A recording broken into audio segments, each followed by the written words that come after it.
guys, welcome back. If you're new to my channel, my name is Brittany. This is Sebastian, and you can't see Jeff, but he's here. No, are you waving? Blow a kiss? Wow. So subscribe if you're not subscribed already. Also, I want to mention a giveaway that I'm doing.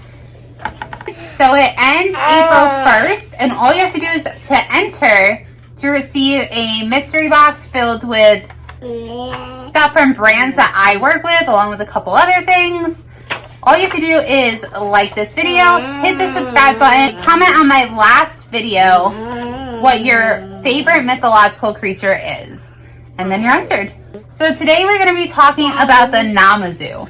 So this is filled with a bunch of words that I don't know if I'm going to pronounce correctly, but I'm going to try my best. Sebastian is also reading from his Paw Patrol book during this video. So that is what he's doing. So 10% of the world's seismic activity actually takes place in Japan. And according to Japanese myth, the cause of these earthquakes is actually a giant catfish named Namazu.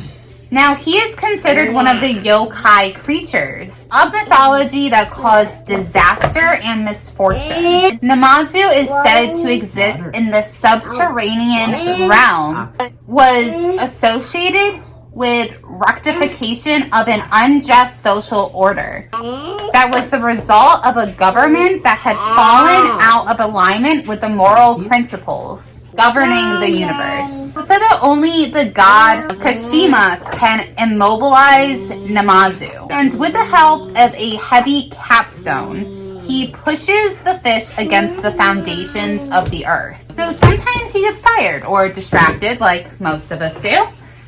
And this allows the Namazu to wiggle its tail. And the motion of it wiggling its tail actually causes earthquakes in the human world. So in some versions, he doesn't use a rock, but instead uses a sword to nail the creature to the ground. And in other versions, the god Kadori is the one controlling the catfish by using a giant pumpkin. It's said that the Great Onsai earthquake said to have occurred so after Kashima was out of town and left the god of fishing and commerce, Ibisu, in charge, which leaving a god of fishing was not a smart move, apparently.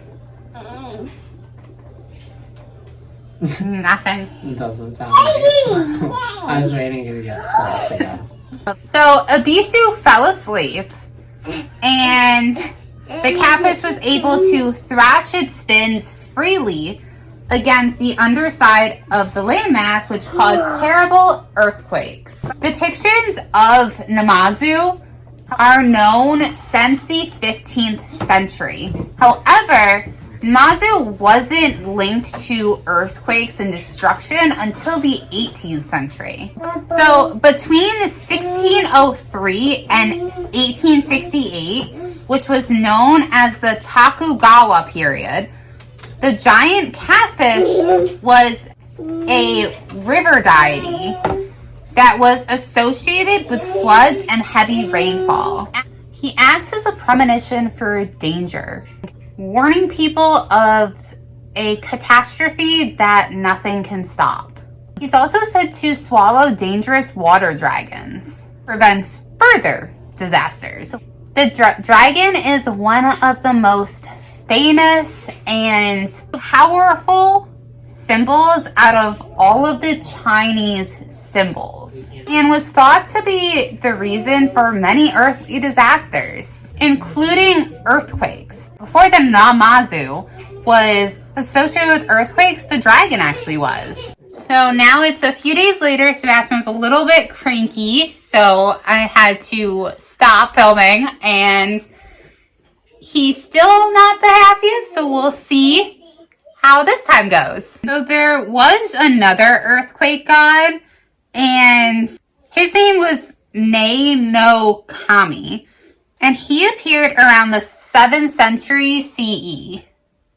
And later this god became identified with Namazu. In the Meiji period, which was 1868 to 1912, became separated again, and each had their own identity. The most famous account and drawings of the Namazu is the Edo earthquake. Now we welcome back Sebastian, who has cookies. So Edo is now Tokyo, and in 1855, Edo was the headquarters of the shogun, which is the military leader of Japan. And at the time, Japan was officially ruled by an emperor, but the emperor in Kyoto was more just a figurehead. The shogun actually held the majority of the power. And in the early 19th century, Japan faced famine, natural disasters, and economics, and put many of Japanese commoners in some pretty rough situations. Riots weren't uncommon and showed that the Japanese blamed the government for their financial problems. There were also several powerful merchants who had quite a bit of wealth, and many Japanese people resented these merchants and accused them of hoarding the wealth. Most ancient Japanese believed that there was an underlying moral order to the universe and that governments needed to keep that structure in order. It was believed that if they didn't, that it would cause natural disasters that would lead to the downfall of the government. Just start over. So when the Ansai Edo earthquake hit in 1855, it mostly affected the lowland parts of Edo. And most of the lowland parts were inhabited by the wealthy and the government. The less wealthy in Japan were quite happy that, these bad things were happening to the wealthy.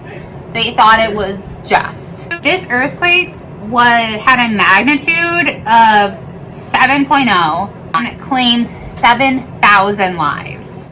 Within days of the earthquake, a new type of color woodblock print called Namazu were sold all over town. It promised buyers protection from future earthquakes if the print was placed on the ceilings of the people's homes. So while the catfish became feared to most people, working class people actually came to worship it. And another legend says that Tokugawa Mitsukuni, which was 1628 to 1700 CE, attempted to excavate the Kanami-ishi stone to see just how deep it went. And they did this because they didn't believe in the legend of Namazu. After 7 days of digging, they gave up and they never found the bottom of the stone. So Namazu is not always pinned down.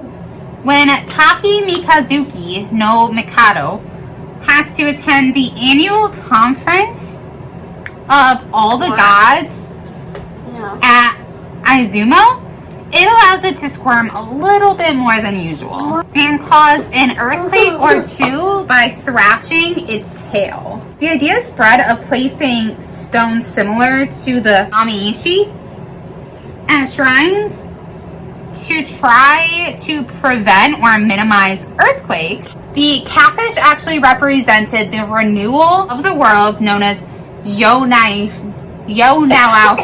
Yo-Naoshi idea was that it was a hope that the poor would inherit the wealth of the rich, and this role reversal meant that the Namazu was sometimes associated with good fortune or temporary fortune. So this is manifested in shrines sacred to a local deity with an aspect of Namazu. Known as Kuramaya, people may borrow bowls and utensils from them, but Namazu will bring personal misfortunes if these items are not returned in a matter of a day or when they are used or after they are used. And if they're not cared for while the person is borrowing them. To the Japanese of the mid-19th century, an earthquake was a sign that a government was no longer in alignment with cosmic justice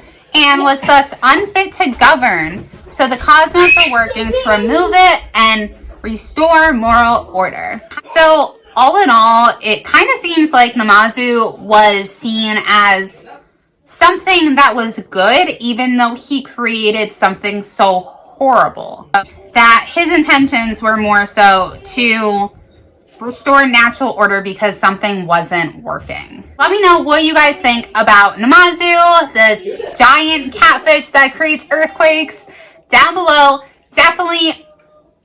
Also, make sure to enter the giveaway. So go ahead and go to my last video, which is my golem video.